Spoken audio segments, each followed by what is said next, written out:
Hello everyone, welcome back to our channel inside पाठशाला।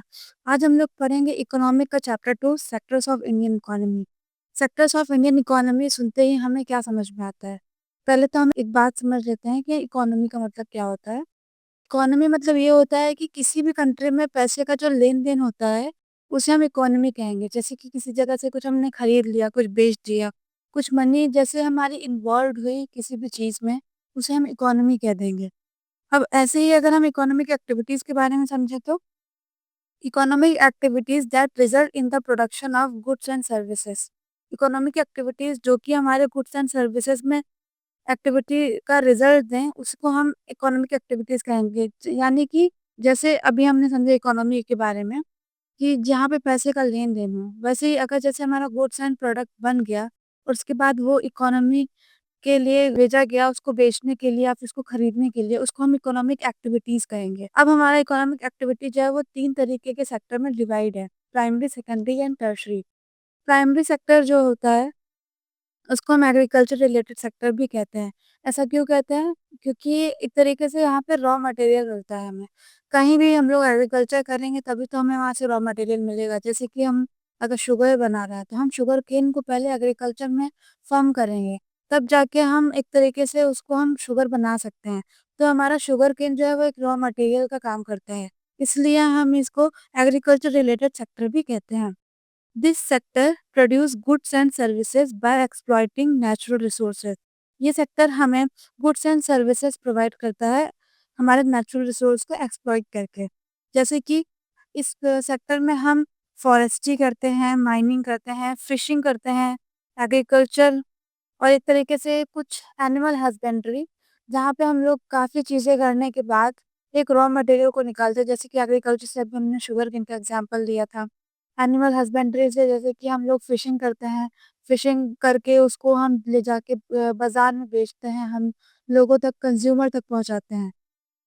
इसको हम प्राइमरी सेक्टर बोलते हैं। वैसे ही सेकेंडरी सेक्टर जिसे कहते हैं, इसको हम मैन्युफैक्चरिंग सेक्टर भी बोलते हैं। क्यों बोलते हैं? क्योंकि यहाँ पे जो रॉ मटेरियल आता है उस रॉ मटेरियल को मैन्युफैक्चर करके किसी और प्रोडक्ट में कन्वर्ट कर दिया जाता है। जैसे कि अभी हमने पहले ही एग्जाम्पल में देखा था कि एक शुगर केन को हम शुगर में कन्वर्ट कर देते हैं, वैसे ही यहाँ पे कोई रॉ मटेरियल को दूसरी चीजों में कन्वर्ट कर देते हैं। वो अभी यहीं पे लिखा भी हुआ है कि this sector transform one good into another by creating more utility from it. उसकी यूटिलिटी को बढ़ा देता है, उस एक गुड को अनदर गुड में कन्वर्ट करके उसकी यूटिलिटी को बढ़ा देता है। हम अब पढ़ेंगे टर्शियरी सेक्टर के बारे में। It is known as service sector. ये हमें सर्विस सेक्टर क्यों कहते हैं? हम इसको सर्विस सेक्टर हम इसलिए इसको कहते हैं क्योंकि ये हमारे तक, जो हमारा प्राइमरी सेक्टर है और सेकेंडरी सेक्टर है, उसका जो प्रोडक्ट है वो हम तक पहुंचेगा कैसे? वो हमारा टर्सरी सेक्टर जो है वो हमें सर्विस प्रोवाइड करता है हम कंज्यूमर्स को, कि हम तक पहुंचाएगा वो गुड्स एंड सर्विसेज को। This sectors provide useful service to primary sectors and secondary sectors for the smooth function of their operation. इन दोनों प्राइमरी सेक्टर और सेकेंडरी सेक्टर को एक स्मूथली फंक्शंस करने के लिए हमारा टर्सरी सेक्टर जो है वो बहुत ज़्यादा यूज़फुल होता है। क्यों? क्योंकि वो एक तरीके से हमारा जो एक रॉ मटेरियल से जो हमारा सेकेंडरी सेक्टर में मैन्युफैक्चर्ड होकर कन्वर्ट हुआ था वो लोगों तक पहुंचाने का मेन काम टर्सरी सेक्टर करता है। इसलिए हम इसे मेन यूज़फुल सर्विस मानते हैं अपने प्राइमरी एंड सेकेंडरी सेक्टर का। और जैसे एग्जाम्पल एक और भी ले लेते हैं कि कोई एक टीचर है, वो टीचर हमें पढ़ा रहा है, हम एक सैलरी पे होकर हमें पढ़ा रहा है। तो वो सैलरी पे होकर पढ़ाने का मतलब क्या हुआ? कि वो एक तरीके से हमें एक नॉलेज प्रोवाइड कर रहा है। वो एक तरीके से एक टर्सरी सेक्टर ही हुआ। क्योंकि क्यों? क्यों एक तरीके से वो किसी के थ्रू आया होगा वहाँ पे, उसके बाद वो हमें एक नॉलेज प्रोवाइड कर रहा है कंज्यूमर को। हमें नॉलेज की ज़रूरत है, वो हमें नॉलेज दे रहा है, तो वो भी एक टर्सरी सेक्टर में ही आएगा। अब हम चलते हैं अपने नेक्स्ट टॉपिक पर कि हम कैसे कंपैरिजन करते हैं अपने 3 सेक्टर्स को। Comparisons of 3 sector. इसमें हम ये जानते हैं कि कितने पीपल इसमें काम किए और फिर कितने amount of good services produce हुए हैं। इसको कंपैरिजन करने के लिए हमारे 3 सेक्टर्स को हमें 2 पर्सपेक्टिव्स लेते हैं कि कितने लोग काम किए, कितने प्रोडक्शन हमारे amount of goods and services के हुए हैं। वैसे ही अगर हम समझते हैं कि हमारे जो गुड्स होते हैं वो 2 तरीके के होते हैं। एक तो हमारा फाइनल गुड होता है, एक हमारा इंटरमीडिएट गुड होता है।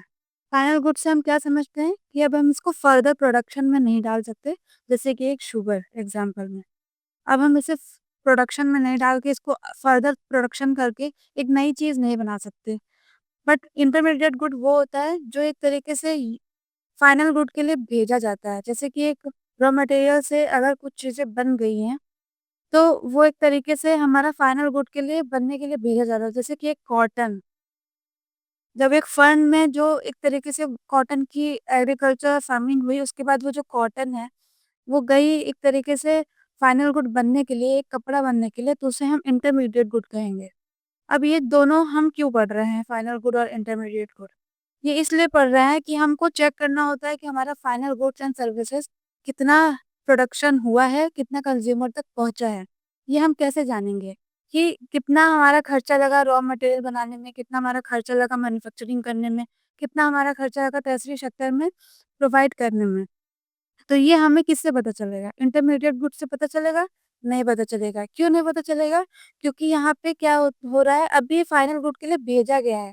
इसका एक कैलकुलेशन और बाकी है अभी, कि उसका भी तो अभी कुछ पैसे होंगे जो इसमें लगे होंगे, वो भी तो जुड़ेंगे ना, वो तो हमें पता ही नहीं चलेगा। इसलिए हम फाइनल गुड यूज़ करते हैं। इसमें क्या होता है, ये फर्दर प्रोडक्शन इसमें अब और नहीं होना रहता है, ये फाइनल एंड होता है हमें कंज्यूमर तक पहुँचाने के लिए। इसलिए अब हम इसको एक तरीके से चेक करते हैं इससे कि कितना फाइनल और गुड्स जो है, गुड्स एंड सर्विसेज जो हैं हमारे कंज्यूमर्स तक पहुँचे हैं, कितना प्रोडक्शन हुआ है। जैसे कि अब एग्ज़ाम्पल लेते हैं एक व्हीट का। हम गेहूँ उगाते हैं एग्रीकल्चर में। एग्रीकल्चर से हमने कहाँ भेजा? एग्रीकल्चर से हमने एक तरीके से जो व्हीट है उसको एक एक चक्की वाले के पास भेजा, उसको आटा में कन्वर्ट करने के लिए। तो उसमें कितना पैसा लगा, ठीक है? उसके बाद हम एग्ज़ाम्पल लेते हैं कि जो हमारा आटा है वो एक बिस्किट मेकिंग फैक्ट्री में पहुँचा, उसमें भी कुछ पैसे लगे होंगे। फिर उसके बाद हम ये समझते हैं कि एक बिस्किट बेकिंग फैक्ट्री से कुछ बेकरीज़ पर गए होंगे, बड़ी-बड़ी बेकरीज़ पे, उसमें भी कुछ पैसे लगे होंगे। तो जो ये पैसे हैं, वही ये ऐड होते रहते हैं हमारे फाइनल गुड में, तो हमें फर्दर कैलकुलेशन करने की ज़रूरत नहीं पड़ती, इसलिए हम पहले से ही फाइनल गुड का डेटा लेते हैं ताकि हमें एकदम एक्यूरेट डेटा मिल सके हमारे production of goods and services की। उम्मीद है ये आपको पूरा टॉपिक समझ में आया होगा। चलते हैं अपने नेक्स्ट टॉपिक पे। जैसे कि अब हम समझते हैं कि value of final goods and services क्या होती हैं। जैसे कि अगर हम एक सेक्टर की फाइनल गुड्स एंड सर्विसेज निकालना चाहते हैं तो उसकी सेक्टर ऑफ टोटल प्रोडक्शन होनी चाहिए। जैसे कि एक प्राइमरी सेक्टर की हम वैल्यू निकाल रहे हैं, उसकी जितनी भी टोटल प्रोडक्शन है, उस प्राइमरी सेक्टर की value sectors of total production की वैल्यू निकलती है। अगर हम जीडीपी के बारे में जानें, तो अगर हम इसमें तीनों अमाउंट ऑफ तीनों सेक्टर की जो वैल्यू निकल के आती है सेक्टर ऑफ टोटल प्रोडक्शन, उसकी पूरी मिला के जो वैल्यू निकल के आती है उसको हम जीडीपी कहते हैं। जैसे कि यहाँ पे लिखा है कि the amount of final goods and services produced in all three sectors during a particular year, which shows the total production in the country. ये यही बता रहा है कि जैसे कि हमने वैल्यू ऑफ फाइनल गुड्स निकाली एक सेक्टर की, तो अगर हम इन तीनों सेक्टर की फाइनल गुड्स एंड वैल्यूज निकाल रहे हैं, तो उनको जोड़ के जो वैल्यू निकलती है वो हमारी जीडीपी की वैल्यू होती है। वैसे ही यहाँ पे नीचे लिखा हुआ है कि मोर जीडीपी बिगर द इकोनॉमी। हमारी जीडीपी जितनी ज़्यादा बड़ी होगी, हमारी इकोनॉमी उतनी ज़्यादा बड़ी होगी, हमारी इकोनॉमी उतनी इलाबोरेट वे में और बहुत अच्छी इकोनॉमी होगी। आपकी नॉलेज के लिए एक चीज़ बताती हूँ कि इंडिया की जो बिगेस्ट इकोनॉमी है वो 5th नंबर पर आती है जीडीपी में। बाकी तो आपको समझ में आ चुका होगा कि हमारा जीडीपी का क्या डेफिनेशन होता है, उसकी क्या मीनिंग होती है। तो चलते हैं अब नेक्स्ट टॉपिक पर। अब हम पढ़ेंगे how to create more employment in our Indian sector. हम फोकस करते हैं बैंक क्रेडिट पे। इस टॉपिक पे क्या लिखा हुआ है कि loan at low interest rate farmers can buy seed fertilizer equipments constructing well for irrigation grow more than 2 crops. क्यों? हमारा जो बैंक क्रेडिट है वो फार्मर्स को लो इंटरेस्ट पे एक लोन देता है ताकि वो सीड्स को बाय कर सके, फर्टिलाइजर्स ला सके, इक्विपमेंट्स बना सके, कंस्ट्रक्टिंग वेल बना सके ताकि हमें इरिगेशन में प्रॉब्लम नहीं हो, और ग्रो करे 2 से ज़्यादा क्रॉप्स को ताकि प्रोडक्शन ज़्यादा बढ़े। जनरेटिंग एम्प्लॉयमेंट, ये कैसे उन सरकार ने की है हमारे लिए? By constructing more dam and canals. Dams और कैनल्स बनाने से काफ़ी जॉब्स जो है वो क्रिएट हुई हमारे एरियाज़ में, हमारे इकोनॉमी में, हमारे इंडियन इकोनॉमी में।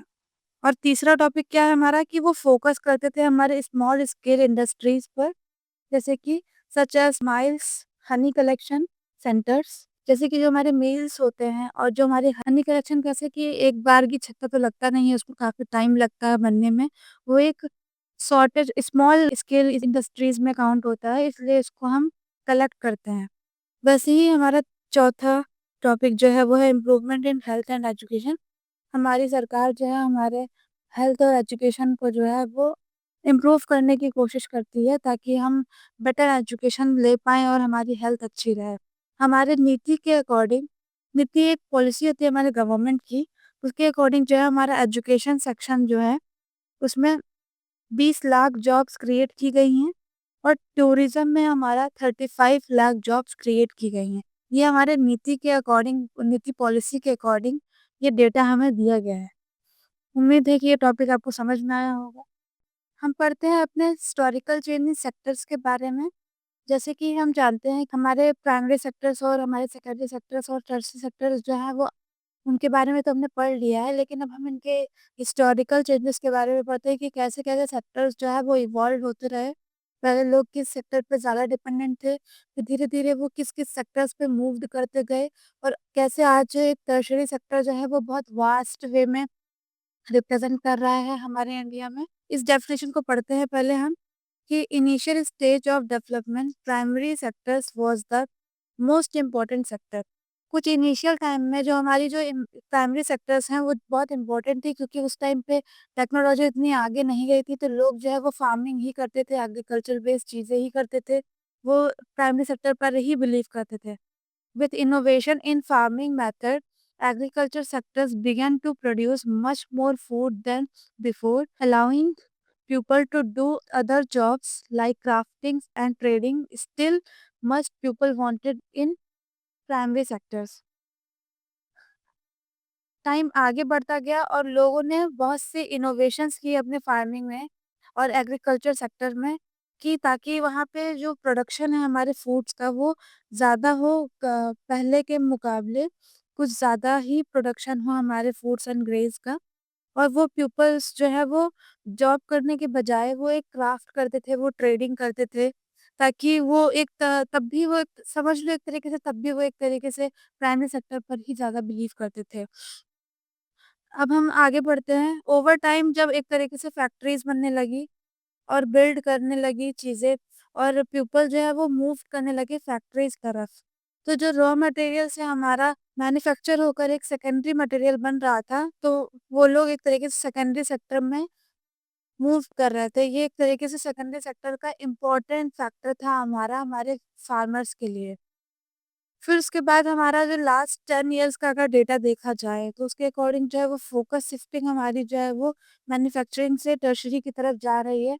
हमारे इंडिया में टर्शरी सेक्टर बहुत ज़्यादा मात्रा में बढ़ रही है और उससे हमारा जीडीपी का रेट उतना ज़्यादा नहीं मिल रहा है। अभी हम आगे चल के पढ़ेंगे उस ग्राफ के बारे में भी। तो उम्मीद करती हूँ ये टॉपिक आपको समझ में आया होगा। चलते हैं अपने नेक्स्ट टॉपिक पर। हमारा जो टॉपिक है वो है primary, secondary and tertiary sector in India. कैसे राइज़ कर रहा है, इसकी इम्पोर्टेंस, हमारे टर्शरी सेक्टर की इम्पोर्टेंस हमारे इंडिया में कैसे राइज़ कर रहा है। जैसे कि हम जानते हैं ये government has to take responsibility of basic service such as hospital and education.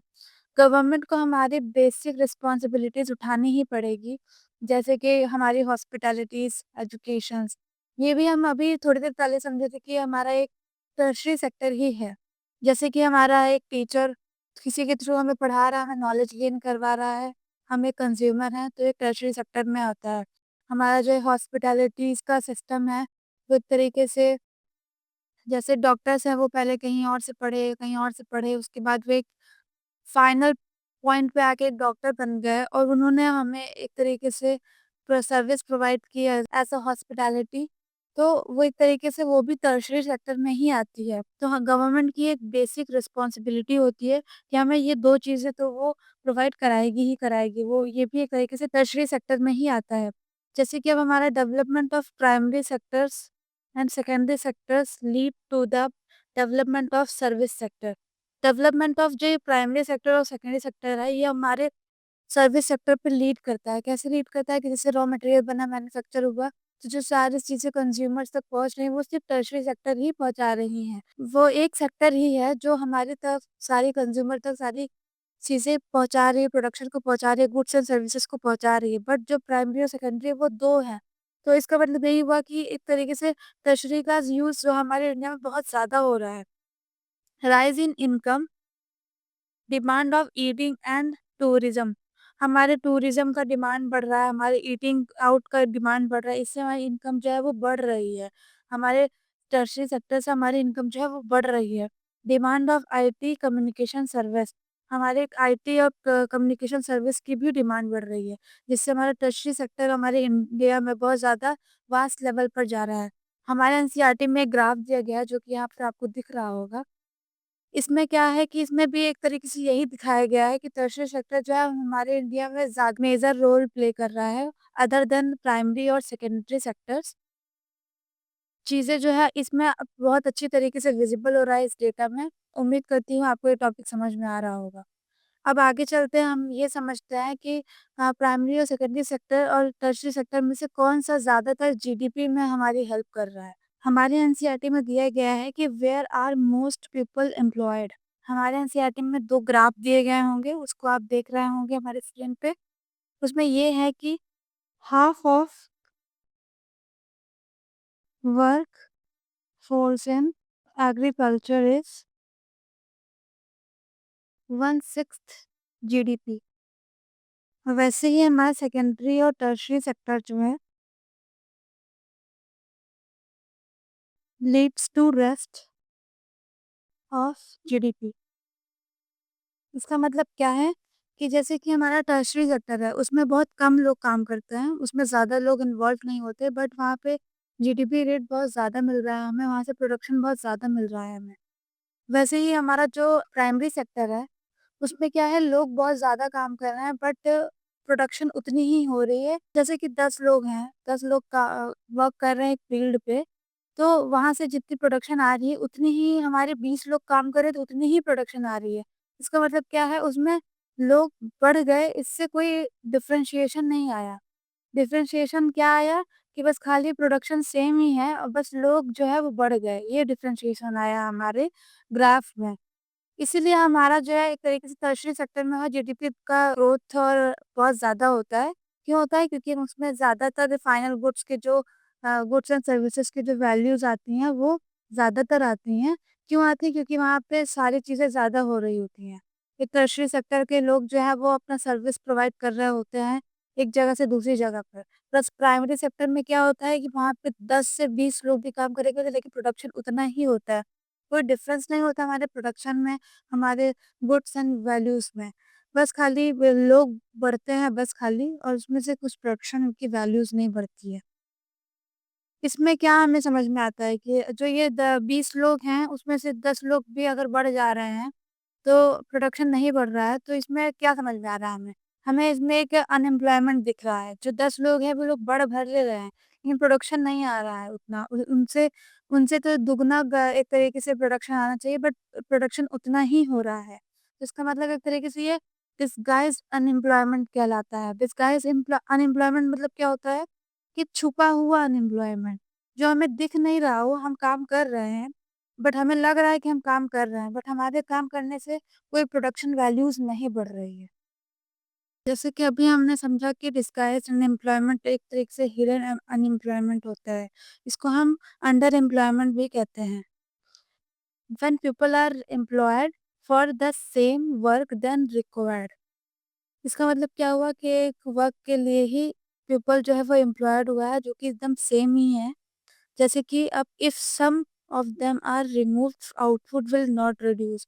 अगर हम किसी जगह से कुछ लोगों को रिमूव भी कर देते हैं, उसके काम से रिमूव भी कर देते हैं, तब भी आउटपुट हमारा जो है वो रिड्यूस नहीं होगा, वो सेम ही होगा। No one is fully employed.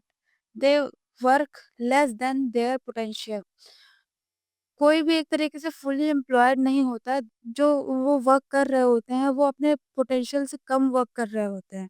This kind of unemployment is hidden and it does not mean unemployed. एक तरीके से ये अनएम्प्लॉयमेंट हिडन अनएम्प्लॉयमेंट कहलाता है, बट ये इसको हम अनएम्प्लॉयमेंट भी नहीं कह सकते, क्योंकि वो लोग वर्क तो कर ही रहे हैं ना, बट उनका जो पोटेंशियल, जितना पोटेंशियल होता है उससे कम वर्क कर रहे होते हैं वो लोग।